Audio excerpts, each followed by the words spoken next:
Welcome to Shiny Jets Podcast. I'm your host, CEO of Shiny Jets, Brett Perry. I hope you're flying shiny, and if not, you're definitely in the right place. So let's talk about flying shiny, okay?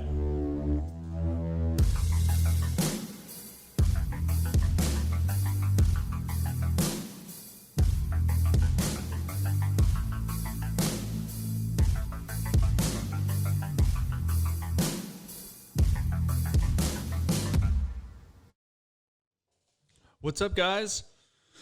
Oh, we got a special guest here today. We're super pumped about, definitely to help insight some knowledge into you guys and help you with starting out your business. I know this is one of the number one questions I get, and that's what we're trying to do, is tackle all those questions that you guys are getting on this podcast and be a resource for all things aircraft detailing. So this guest, me and him go way back. Long time. So, man, we've known each other since what, middle school? Middle school, and Hillsdale High in Rancho San Diego, California. Yeah, it's my radio voice. Then we played water polo in high school. Yeah. And we definitely. Yeah, go Norsemen, Valhalla, Norsemen. What was our, we had not necessarily a mascot, but we had like the Thor's hammer, bronze Thor's hammer that we got to touch when we were freshmen and then touch it again when we were graduated. Odin. Yeah. So, we played water polo and did swim. Our water polo team really kicked butt. We were awesome. Man, I have to say that I think the practices we had really kind of set the tone for like what it's like, what it takes to be successful in life. If you kind of think back to it, man, Definitely hard work. Yeah, we had to go to practice before school at 5:30 in the morning. Gotta love morning practice, right? Yeah, swim, do laps, get yelled at by coaches, and then go to school, maintain grades, and then practice after school. It was a lot. So packing 2 lunches for school, one for practice. I had like triple decker peanut butter and jellies every day, just loading up those carbs. There you go, man. So then we did swim. I usually skipped out on swim practice and went surfing, but it always paid off. I remember, I think our freshman year, we were beating varsity teams on like relays and stuff like that. Me and you. And Paul Harvey, Mitch DeGoyce. Nice. I talked to Mitch the other day. I got to go see him in Hawaii. I know. Sorry, guys. It's off topic. It's been a while. All right. So Adam is, we've stayed in touch over the years, and Adam does insurance, and he covers Shiny Jets with insurance. And so we get a lot of questions, and I'm not a source for insurance. What I do for Adam is I go, here's what I need, and then he goes, here you go. So we're going to dig more into it because that's about as much as I know. Adam, do you want to introduce yourself and your company name and Sure, appreciate it. A little bit more background regarding that? Of course. Thanks for having me on, Brett. I appreciate it. Hello to all the Shiny Jets fans out there. My name is Adam Dole. I'm the vice president for the Dole of Dole Insurance Agency. We're a family-owned business down in Bonita, California, San Diego. My grandpa started it back in the late 60s, early 70s. We incorporated in 1976, but he came out from Buffalo with his family, and they kept moving west as far as they could. He said he would have gone to Hawaii if he could have, but they settled in Bonita. And we got a family agency there still to this day. So I work there with my dad and uncles, my cousins, and it's nice working with the family business. Insurance isn't necessarily the most exciting thing in the world, but it's fun working with the family business, so we make it happen. We're going to try and liven it up today. There we go. But it's a good time. We do all kinds of insurance. We do commercial, personal lines. We do some surety bonds, a lot of contractors, restaurants, and pretty much anything and everything there. So we have got a lot of referrals from you. I got to thank you again for some of your Shiny Jets pals coming out there and saying hello. We write a couple of their policies as well. So no problem. Awesome. I'm glad to hear that. it's just trying to help these guys out. Be a resource. It's important to understand, what you're actually being asked to provide and what you guys are actually doing. So you guys are just washing the plane, really. You're not flying it out there or anything. So that it's important to understand what your exposures really are and have the airports and your customers understand what you're doing. Yeah, because we're not installing parts and stuff like that, removing parts and yada, yada, yada. So I'm going to start off basically, how to find what insurance you need. So if you are looking to get into aircraft detailing, if you, want to make that step into detailing aircraft, making more money, what you want to do is go to your local airport and ask what insurance they require, and get that in a printout or a PDF, have them email it to you, and then forward that off to your agent or Adam. And basically he'll go through everything. He might contest them on a few things, which is always great, and tell them this is ridiculous. And some of the limits can be outrageous, yes. Yeah. It's important to understand the risk on both sides. Yeah. So send it to your agent, boom, get a quote, pay for the insurance, and then send that back to the airport. And then sometimes they're going to need some more, a background check. You might have to go through a class to learn how to navigate on the airport, and then pay for a permit to work on the airport. So that's basically how you get started with the insurance. So I wanted to go over with Adam kind of a few of the things that are on an insurance policy for aircraft detailing, and go from there. So first, Adam, if you could explain kind of under commercial general liability, which I carry, each airport's going to require an amount for each occurrence. So break it down, what does even each occurrence mean? Sure, sure, absolutely.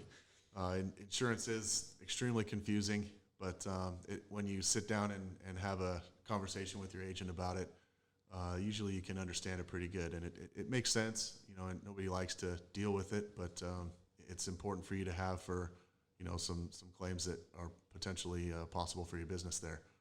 So your each occurrence limit, that is a liability limit for you if you're found liable for any bodily injury or property damage to a third party. So usually in a commercial liability policy, the limit is $1 million for each occurrence. You can have a little bit of variance there, but typically speaking, $1 million per occurrence is usually what you'll be required to have from your airports or customers regarding a minimum general liability policy. And if it steps up to 2 million, 3 million, 5 million, yes. The price jumps drastically. The higher the limit, yes, the higher the price. The insurance company is providing additional limits. They're going to charge additional rate for that exposure. Yep. So each occurrence limit, sometimes you can work with your airport or your customers. If you're just doing private customers and they have a $1 million limit, you're probably okay there. But if you have some airports that are requiring some $10 million limits or $25 million limits, something like that, that can be hopefully negotiated between you and the airport to understand what you guys are actually doing. Hey, I'm just coming on here for an hour or two, depending on how good you are at shining the jet. I guess. Yeah. Depends on how busy you are. Maybe a whole day, who knows? But and I'm just cleaning the plane. Come on, I'm not flying it. I'm not moving it. It's already in the hangar, and let's understand what I'm actually doing here. And sometimes you can get your limits negotiated that way. But typically $1 million is a good start for a commercial general liability policy. Yeah, I've never heard anything less than that. So next is your general aggregate. So I don't even know what that means. General aggregate, it's just a way of looking at it. You can kind of consider aggregate to mean Um, you can consider aggregate to mean the whole year, I guess, would be an easy way to put it. So you can have, usually a general aggregate limit would be $2 million if you have a $1 million per occurrence. So that means you can have up to $2 million of claims in 1 year, one policy term. So, Okay. Either two $1 million claims or four $500,000 claims, however, that works out. Mm-hmm. You can have up to that. Once your general aggregate limit runs out in the policy term, you don't have insurance anymore. So it's important to not have claims if you want to have insurance. And not have claims if you don't want your price to go up. That's true. Claims can increase the price sometimes.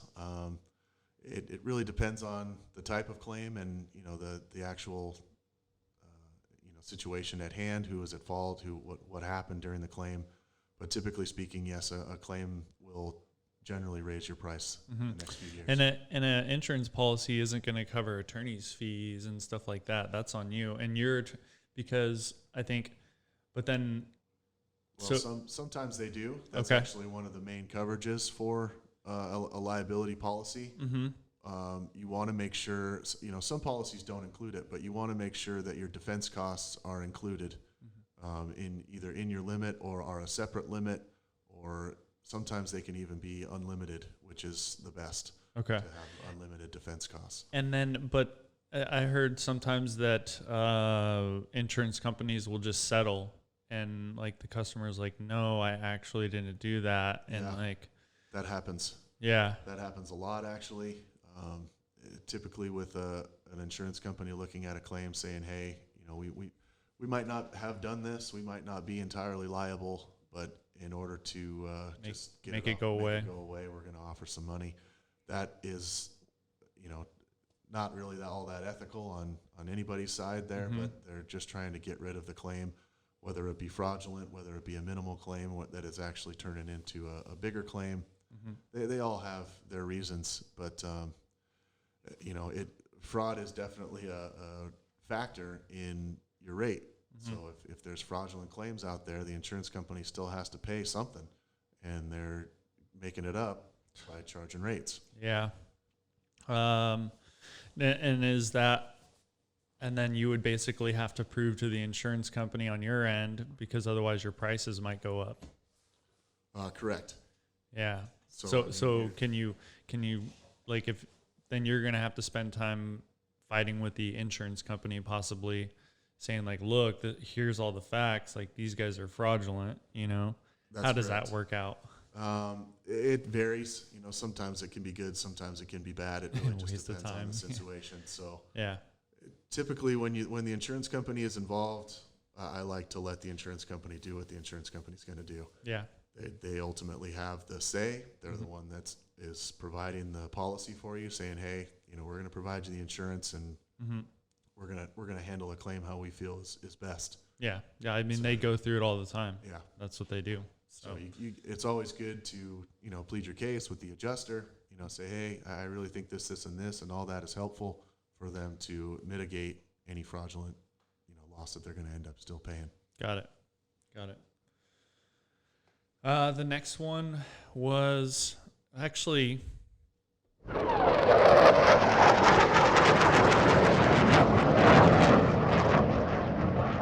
that is our intro to our sponsored segment. So we have started to ask, we have a segment called Ask Brett, and it's a segment in which is brought to you by Infinite Sky Channel, the global lifestyle hub dedicated to the celebration of independent spirit of flight, aviation, and aerospace. The media headquarters and time capsule for the private space race, flying car, flying motorcycle, drone, and professional aircraft race. From ancient history to future craft, ISC encompasses all things flight and aviation, including shiny jets. Nice. So our question today was from Wash Mobile TJ. Luis, he recently just took our online course and absolutely loved it. My question to the podcast is, how do you deal with bacteria, germs, virus, biohazard on a plane interior. So I'll make that short and sweet, because that definitely takes a lot of research on your end to attack said coronavirus in an aircraft. But you have high traffic areas, medium traffic areas, low traffic areas. So you're going to want to disinfect the high traffic areas, probably every flight, if that's of concern. Medium traffic areas, every couple flights. And then maybe, once a week. It just depends on how much the aircraft flies. Maybe once a week, all the surfaces.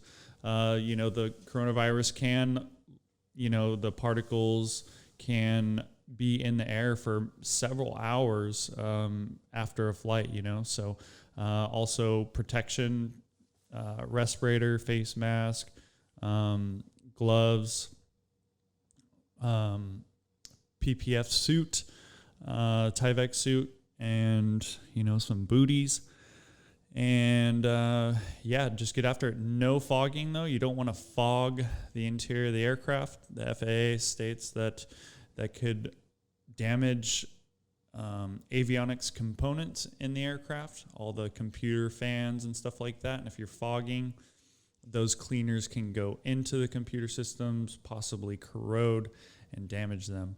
Additionally, what's one other thing I would go over for disinfecting them?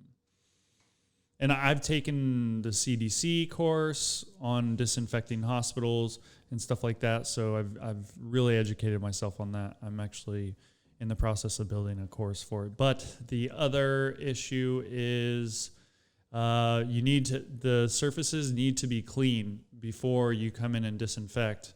So those surfaces actually, you don't want to spread the dirt around either. So you don't clean from dirty to areas that are very soiled to clean areas. You clean from clean areas to soiled areas because you actually are going to move the virus around itself. So yeah, there is so much more into that, and we'll be dropping a course on that here in the near future, if you're interested more on that. Additionally, we got a bonus for you guys. Leave a comment with what jet that was in the intro for our intro of our sponsor in this section. The first person will get a Shiny Jets keychain, okay? We'll ship it out to you. Let us know. All right. My next question for Adam is, I always hear people talking about their umbrella policies and this and that, and I'm just like, sure. Yeah, it means nothing to me. I don't know. I'm like, cool, right on, dude. Yeah, dude, I'm so excited for you. You got an umbrella policy. Good to have. yeah, I just don't know. It's some kind of weird flex, I guess. You're cool if you got an umbrella, apparently. Yeah. So, I hear the term, and let's dive into that, and right. Whether it's applicable to someone like me who details aircraft or other detailers and stuff like that. Certainly, yes. Umbrella policies or an excess liability policy it's an additional limit essentially over your general liability. Sometimes your business auto, your workers' compensation, employer's liability there. It's an additional limit that will go over your other policies and provide additional liability if necessary. It's usually used when you do have to provide higher limits to your airports or something. Say you've got a $5 million limit that the airport is requiring. That is actually kind of common sometimes. I've seen, at least with some contractors, $5 million limit is usually not unheard of, becoming more and more common actually. So you might have some limits from your airports that are in the 5, sometimes 10 or even $25 million range. Those are probably a bit excessive when you get that high, when you guys are talking about what you're doing. But sometimes they just won't budge. And if that's the case, then you either got to not do work for them or bite the bullet and pay the insurance and charge it into your bid. Yeah. So as far as the umbrella policy, it's an additional limit. And if you got to get to that $5 million we were talking about, you'd have your $1 million each occurrence on your general liability. Okay. And you would write a $4 million umbrella policy that would give you a 1 + 4 to equal the $5 million limit. Gotcha. So you're still going to only have 2 occurrences, right? So you have each occurrence, and then, like Yes, you said, the umbrella carries in each occurrence and an aggregate limit as well. Okay. So you can play around with those limits to make sure, that you have what you're supposed to have and what you feel is adequate for your business. Okay. Gotcha. That's good. Man, that was, excuse me, that was a lot of good information. And is there anything else that you think we should add as far as coverage and whatnot? Like, because I think, like, for me, with I don't know if an umbrella policy would be ideal for me, because I detail aircraft, I train, and then I have an online course, because you just did a policy for me for my online course. That's which was correct. great. So I didn't even see the information yet. You just told me how much it was. I said done, They were able is to that add an umbrella? able to add the exposure onto your current policy. Okay, so that's not an umbrella. No, it's still all on the same deal. Mm-hmm. They were able to just add it right on there. You have what's called a general liability and a professional liability policy for all the things that you're doing. Okay.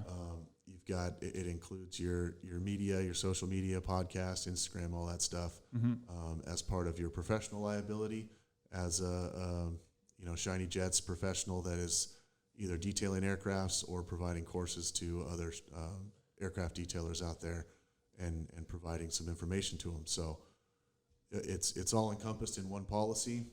If you guys are working on some pretty cool jets out there, so you can do some damage if you make a mistake. Yep. So it's possible that you might want a $5 million umbrella depending on what type of aircrafts you're doing, and that's for your own personal liability, your professional liability as an aircraft detailer, and your general liability for causing any bodily injury or property damage to an aircraft or a third party. Yep. If somebody comes up and says hello to you while you're detailing the plane and trips over one of your cords or something and breaks a hip, they're coming after you. Yeah. In this litigious world that we're in, unfortunately, in our lovely state of California, and actually the rest of the world, it's something that you guys should really have. If you're operating without insurance, it's not really my recommended way of going. Yeah. There are, depending on your gross receipts, there's policies out there. Minimum premiums start at $1,500 a year. We've got a pretty good program with some underwriters that understand what you guys are doing and the the exposure that's really there for aircraft detailing versus a pilot that's actually flying the plane. Yeah. And, you might find a requirement for aviation insurance, which is a little bit different than what you guys are actually doing. If you are flying the plane and stuff, then yes, you're going to want an aviation policy. But it's important to understand your risk. Talk to your agent. If you don't have an agent, you can call me. I'm happy to talk to you guys. We're licensed in almost all 50 states. There are a few that we aren't, but I'm hoping that I can help you, and if not, I can point you in the right direction. You can call our office at 619-475-5200 and ask for me. You can also visit our Instagram page, doleandsons.com. I'm sorry, Dole and Sons is our username, and our website is doleandsons.com. Sweet, man. Yeah. What was the other? God, I had one other question. Yeah. I gotta get insurance for my private pilot's license too here. Okay. You guys can do that too, yeah? I would imagine so, yes. Yeah. We'll find the market for you. Yeah, that's awesome. All right, buddy. That's cool. So, guys, be sure to comment what jet you think that was. First person to get it gets Shiny Jet's keychain. I'll mail it out to you. And then you can find us at shiny_jets_official on Instagram, Shiny Jets on Facebook. Same thing, actually, Shiny Jets Official on Facebook. Also, you can find us on YouTube at Shiny Jets, and then we are also at shinyjets.com.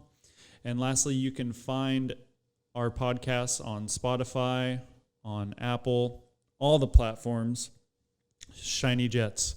So be sure to subscribe, especially on YouTube. and the podcast. So, and give us feedback. Who do you want to listen to? Who do you want to, who do you want to hear from?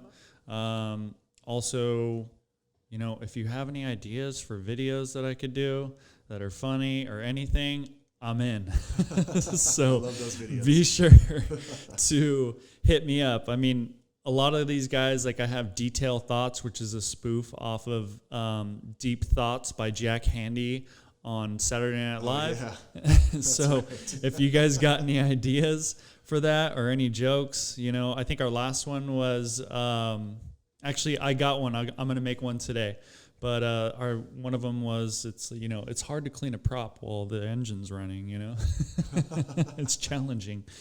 So yeah, guys, thanks for listening, and we'll catch you later. I do want to say thanks, Brett. Sorry to interrupt there. No, you're good. I do want to say thanks for having me on. I really appreciate it. We do go way back, and I do want to say congratulations on all you're doing here. I do think that you're doing a great job. Thanks. Very educated in your field. And I appreciate you having me on. Thank you. No, absolutely. And thank you for everything you're sewing into all our followers. Of course, man. Happy to help. Yeah, it's super helpful. And yeah. Hey guys, leave some comments too and leave a review and give me 5 stars because I want this to be the top podcast in the world. In the world. So, all right, guys, we'll see you.